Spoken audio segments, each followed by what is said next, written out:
I'm heading back to Brisbane now, talking to our friend John Shortland, and the part was in regards to the elections coming up. We know that Hone Harawira and John Jones made a pretty big mark in the House of Parliament when they were there.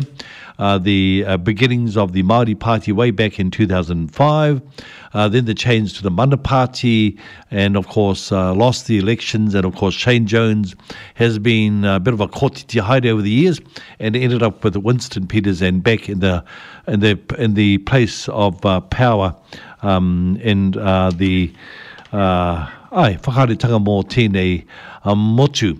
Yeah, John, I see Hone, he's relaxing at home with his mokopuna. I love those photos, and he's like chilling out and saying, well, yeah, that's us, Hone.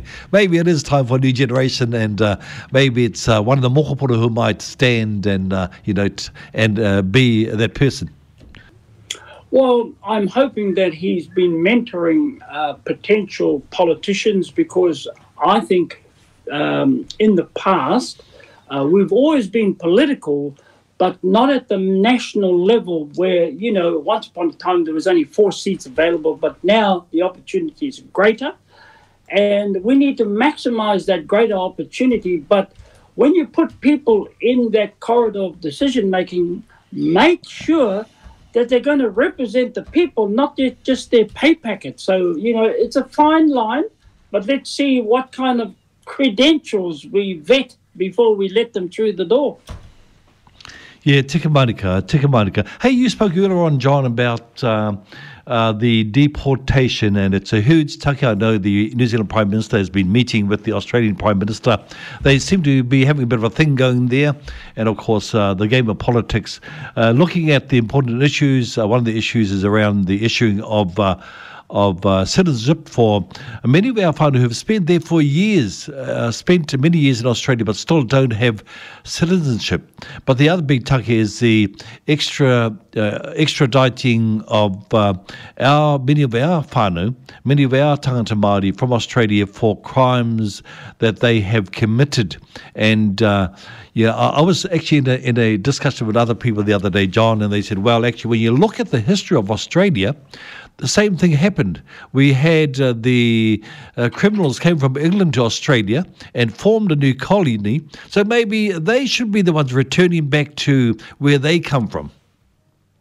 Well, I got an insight when I travelled to Norfolk Island during the COVID-19 era, and of course there was 30 years of barbaric behaviour with the colonised inmates over in Norfolk Island, and they cleaned the island out of criminals, and then they transported the people down to Tasmania. They didn't like it there, so they went back to Norfolk Island, and there they are today. So, there certainly is a history, and in that history, is it suggesting that people have short memories, or is it a history where they rule because they can and we can't? I'm not too sure. So, yeah, it's a good opportunity to go into discussion in and around the behaviour and decision-making that gets implied upon our people. And I don't like it. So I'm hoping this year with the Labour government, the 2 Labour governments from both countries can sit down and make sense of the nonsense that's been going on before.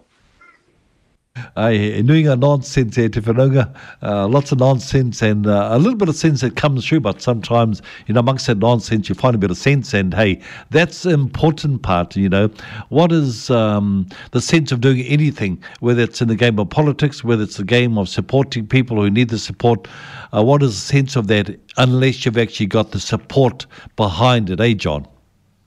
Oh, look, tautoko, support, making the best decisions for humanity services, not for just, begrudgingly and stuff like that. We need to behave better as human beings towards human beings. This is not a game you play. This is real, where real people are concerned. So I hope the 2 Labour governments pull their finger out and do something decent for the people of both nations.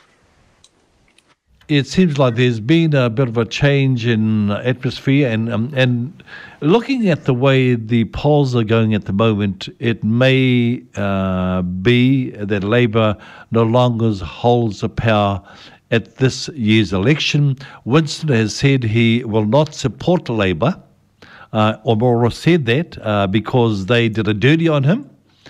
And so we've got a situation where there's a possibility of Winston and the other more to the right parties will actually support National, hence National will go back into power. Well, my attitude towards Winston Peters is very simple. He is probably the most skilled politician that Māoridom has experienced for the entire world of politics. But I can tell you, you wouldn't want to get behind him because he'll take you wee, wah, wah, and before you know it, you're upside down, inside out, and not knowing where to go.